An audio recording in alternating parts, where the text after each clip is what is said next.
Gold, trusted gold buyers. మీరు తాకట్టు పెట్టిన బంగారాన్ని విడిపించి ఈ రోజు ఉన్న మార్కెట్ ధరకు కొనబడను.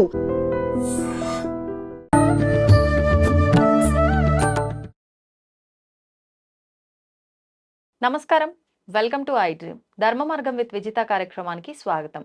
ప్రస్తుతం మనతో పాటు ఉన్నారు ప్రముఖ ఆధ్యాత్మికవేత్త ప్రొఫెసర్ సత్యనారాయణ మూర్తి గారు. ఇప్పుడు వారితో మాట్లాడి మరిన్ని మంచి విషయాలు తెలుసుకుందాం. నమస్కారం అండి. నమస్కారం మా విజిత. ఆషాఢ మాసం రాగానే బోనాల పండగ స్టార్ట్ అవుతుంది. బోనాలు, పోతరాజులు, జోగినీలు, అంటే కళ్యాణాలు కొన్ని కొన్ని ప్రదేశాల్లో ప్రత్యేకించి ఇవన్నీ కూడా ఎంతసేపు ఉన్న గ్రామ దేవతలని ఆచరించే ఒక ఆరాధించే మాసం ఏదైనా ఉంది అంటే అది ఆషాఢ మాసం. ఎగ్జాక్ట్లీ. ఎందుకని అంటే ఎటువంటి దేవతలకైనా కూడా ప్రతినిత్యము ఆరాధనలు జరుగుతూ ఉంటాయి. లేదు అంటే పర్టికులర్ ఒక వారంలో ఒక రోజు వాళ్ళకంటూ కేటాయించబడి, అంటే అది వాళ్ళకని కేటాయించబడిందో లేదో మనమైతే ఈ దేవతకి ఈ వారం అని చెప్పి ఆరాధిస్తాం. కానీ ప్రత్యేకించి ఆషాఢ మాసం అంతా కూడా ఈ గ్రామ దేవతల్ని ఆరాధిస్తూనే ఉంటాము. బోనాల రూపంలో వాళ్ళకి నైవేద్యం నివేదన చేస్తూ ఉంటాం. ఏంటి ఈ వైశిష్ట్యం అంతా కూడా ఎక్కడి నుంచి వచ్చింది అదంతా కూడా తెలియజేయండి. వెరీ గుడ్ అమ్మా. మహాలక్ష్మి తల్లికి శ్రావణ మాసం కేటాయించేసాం.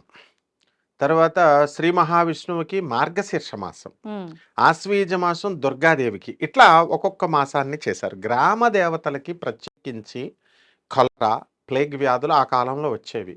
అంటు వ్యాధులు, వర్షాకాలం కాబట్టి బాగా వర్షాలు, ఈగలు అవి వస్తాయి కాబట్టి అటువంటి గ్రామ దేవతలకి బ్లీచింగ్ పౌడర్స్ ఉండేవి కాదు అప్పుడు. పిండిని చేసి మంత్రించి అమ్మవారు గ్రామ దేవతల్లో ఈ వేపాకు ఇవన్నీ వేసి ఆ గ్రామ పొలిమేరల చుట్టూ డెడ్ లైన్ కింద గీసేవారు అనమాట. అప్పుడు ఈ యొక్క ప్లేగ్ వ్యాధులు అవన్నీ కూడా మంత్రోక్తము ప్లస్ పౌడరు దానివల్ల వచ్చేవి కాదు. అందువలన అమ్మవార్లకి వీళ్ళు కూడా సాక్షాత్తు పార్వతి అంశాలు అనమాట. గ్రామదేవతలు అంటే వేరే వాళ్ళు కాదు. కోట సత్యమ్మ తల్లి అంటాము, తర్వాత సత్యమ్మ తల్లి, పోలేరమ్మ తల్లి, గండి మైసమ్మ, కట్ట మైసమ్మ, ఇట్లా రేణుకా ఎల్లమ్మ, ఇవన్నీ కూడా గ్రామ దేవతలకి వాళ్ళ రెస్పెక్ట్ కోసము మనము కేటాయించినటువంటి మాసం ఆషాఢ మాసం. అయితే వీళ్ళకి ఏం చేయాలి మనము? బోనాలు. బోనాలు అంటే భోజనమునే బోనము అంటాం. బోనం బోనం అంటారు, అంటే వికృతి పదం అది భోజనంకి. సిద్ధయ్య వీరబ్రహ్మేంద్ర స్వాముల వారు అడగమంటే బోనం బోనం అంటే భోజనం అంతా తినేస్తాడు అనమాట. ఆ అమ్మవారు ఎప్పుడు కూడా బోనము అని అందుకని పేరు వచ్చింది. భోజనము ప్రకృతి, బోనము వికృతి పదము. సరే, దాంట్లో ఎలాగా అన్నము పెసరపప్పు లేదా పాయసాన్నము ఏదో ఒక పదార్థాలు, ఆ సాత్వికమైనటువంటి ఆహారాలు గమనిస్తే ఇక్కడ సాత్వికమైన ఆహారాలే వండుతారు. వండి చక్కగా తలపైన పెట్టుకొని వెళ్తారు, మామూలుగా పట్టుకెళ్తారు, కుండల్లో తీసుకెళ్ళి దీపం వెలిగిస్తారు, వేపాకులు వీటిలన్నిటితో తీసుకెళ్తారు, అమ్మవారిని పూజ చేస్తారు. ఇది ఆషాఢ మాసంలో చేయాల్సినటువంటి పూజ. అయితే ఈ గ్రామ దేవతలకి ఈ వారాహి అమ్మవారు కూడా ఒక టైప్ ఆఫ్ సప్తమాతృకుల్లో ఒకటి కాబట్టి గ్రామ దేవతల కింద కేటగరైజ్ చేస్తాం వారాహి ప్రత్యేకంగా అని. అందువలన మనము వాళ్ళ అధిష్టాన దేవతలు, అధిదేవత ప్రత్యధి దేవతలు అని ఉంటారు. వాళ్ళు ఎవరికి వీళ్ళ దేవతలకి ఏమిటంటే ఈ ఆషాఢ మాసంలో మనకి శాకంబరి పూజలు చేస్తాం. అవును, అధిదేవత ప్రత్యధి దేవతలు వీళ్ళే అనమాట. ఎవరు? పోలేరమ్మ తల్లి, వీళ్ళందరూ గ్రామ దేవతలు. ఒకళ్ళకొకళ్ళు గ్రామ దేవతలకి ఒకళ్ళకొకళ్ళు. ఇప్పుడు ఆంజనేయ స్వామి ఉన్నాడు, మన బెజవాడ కనకదుర్గమ్మకి క్షేత్రపాలకుడు ఆయన. కాశీలో కాలభైరవుడు క్షేత్రపాలకుడు, గ్రామ దేవత వారాహి. అట్లా గ్రామ దేవతలు ఈ వీటిల్లో ఒకళ్ళనొకళ్ళు రెస్పెక్ట్ ఇవ్వడం కోసం ఇవన్నీ పెట్టబడ్డాయి. తర్వాత మనం ఏం చేస్తారు? సింపుల్, ఇక్కడ కూడా లలితా సహస్రమే. మళ్ళీ కుంకుమార్చన లలితా సహస్రంతో చేసుకోవచ్చు. విడిగా సత్యమ్మ తల్లిది నాకు దొరకలేదు సహస్రనామ బుక్ అని పూజలు మానేయక్కర్లేదు. గ్రామ దేవతల ఆరాధనప్పుడు కూడా సహస్రనామాలు చేసుకుంటారా? అన్నిటికీ లలితే అమ్మ ముఖ్యము. సాత్విక దేవత జగజ్జనని, అందుకే షోడశీ విద్య అంటారు దాన్ని. నవావరణ పూజలు వీళ్ళంతా ఒకటే. దుర్గాదేవి, చండీదేవి అని అంటాం. దుర్గా ఆరాధన, కాళీ ఆరాధన లాగా చేస్తారు. ఇక్కడ ఏం చేశారంటే పాతకాలంలో పొలాలలో ఉండేది అమ్మవారి గుళ్ళు, ఈ గ్రామ దేవతల గుళ్ళు. అందుకని కోళ్లను కోయడం, మేకలను కోయడము ఇలాంటిది ట్రైబల్ ఏరియాల్లో పొలాల్లో ఉన్నది కాబట్టి ఆచారంగా వచ్చింది అప్పుడు.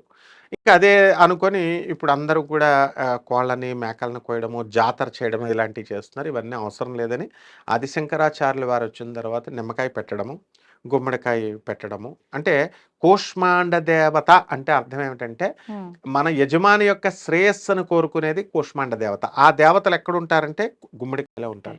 అలాగే తాంబూల దేవత అంటాం. తాంబూల దేవత అంటే మనం ఒక పూజ చేసిన తర్వాత పంతులు గారికి అందులో దక్షిణ పెట్టిస్తాం. మన యొక్క కర్మను ఆయనకి ఇస్తున్నాము తాంబూలంలో పెట్టినప్పుడు. ట్రాన్స్ఫర్ వెళ్ళిపోతుంది, మనకి ఇచ్చిన వాడికి ఏమి ఉండదు. అదే అందుకోసము నింబూ ఫలము అంటే ఇది కూడా నిమ్మకాయ అంటే దేవతల ఫలం. ఇది పెడితే కోళ్ళని మేకలు ఇచ్చినంత ఫలితం అన్నమాట. కాబట్టి ఈ యొక్క యానిమల్ సాక్రిఫైస్ బర్డ్ సాక్రిఫైస్ మానేసి చక్కగా ఈ బోనాల్లో ఇలా అమ్మవారికి చేస్తే చాలా శ్రేయస్కరం, మంచిది కూడా. అండ్ రెండవది ఏంటంటే ఈ యొక్క శాకంబరి అమ్మవారికి వరంగల్ భద్రకాళి అమ్మవారికి చక్కగా కూరగాయలతో అలంకారం 9 రోజులు చేస్తాం. అలాగే మన బెజవాడ కనకదుర్గమ్మ, అలంపురం జోగులాంబ శక్తిపీఠాలలో అన్ని చోట్ల కూడా చేస్తారు. కాబట్టి బోనాలు చేయడం వల్ల ఏంటంటే అంటువ్యాధులు, స్మాల్ పాక్స్, చికెన్ పాక్స్ లాంటి రోగాలు వస్తే ఫస్ట్ మనం ఏం చేస్తాం, వేపాకు వేస్తాం. ఎందుకని యాంటీ టర్మరిక్, యాంటీబయాటిక్. అందువల్లనే యాంటీబయాటిక్ కాబట్టి మనం పసుపు రాసి కాళ్ళకి అందుకోసం రాస్తాం. సో ఈ అమ్మవార్లు 108 అక్కా చెల్లెళ్ళు వీళ్ళు. పోతురాజులు స్వామివారు వాళ్ళకి ఏకైక తమ్ముడు. అందువలన కంపల్సరీ మనము ఈ మాసం అంతా కూడా వాళ్ళకే కేటాయించబడి ఉంది. వాళ్ళకి చేసుకుంటే వాళ్ళ అనుగ్రహం వస్తుంది. ఆ కాలంలో వాళ్ళని స్మరించుకోవాలి అని అర్థం అనమాట. కాబట్టి దీనికి విధానం అంటూ ఏమీ లేదు. ఇలాగే చేయాలి ఇలాగే చేయాలని పూజకి విధానం అంటూ ఉండదు. ఏ పూజకైనా రెస్పెక్టింగ్ మదర్ అండ్ ఫాదర్ అలాగా ఆ అమ్మవారిని స్మరించుకోవడము. షోడశనామ పూజ మనకి ఎలాగ ఉంది, అష్టోత్తర పూజ ఎలాగ ఉంది. సో అలా ఓం లలితాయ నమః, ఓం దుర్గాయ నమః, దుర్గాదేవికే చేస్తారు ఇదంతా కూడా. సో ఆ రకంగా వీళ్ళు ఆషాఢ మాసంలో మనకి ఆషాఢ అమావాస్య వరకు మనం వీళ్ళకి అంతా కూడా చేసుకుంటే మనకి అంటువ్యాధులు రావు, రోగాలు రావు.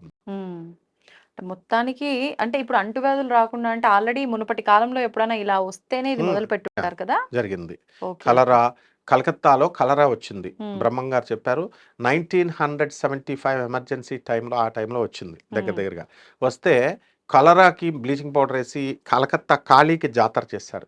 అలా ప్రతి గ్రామ దేవతక చరిత్రను మనం తీసుకున్నప్పుడు కలరా, ప్లేగ్ వ్యాధులు వచ్చినప్పుడు ఈ అమ్మవారిని మనం తెగ పూజ చేస్తాం. చికెన్ పాక్స్, స్మాల్ పాక్స్ ఇవన్నీ కూడా మసూచి. ఓకే, ధన్యవాదాలండి. ధన్యవాదాలు. దీన్ని తవ్వండి, తవ్వుతూనే శివలింగం. పరమాత్మకు జీవా సరే దాన్ని అట్లా కప్పేసేయండి, చూపించదండి. Krishna is there. మూర్తి పూజ కాదు, సాక్షాత్ బ్రజేంద్ర నందన భగవాన్ ఉన్నారు మూర్తిలో. ఏమీ ఆశించకుండా ఆరాధించే వాళ్ళు కూడా ఉన్నారా ప్రభుజీ? నిజమైన భక్తి అంటే మనకు తెలియదు కాబట్టి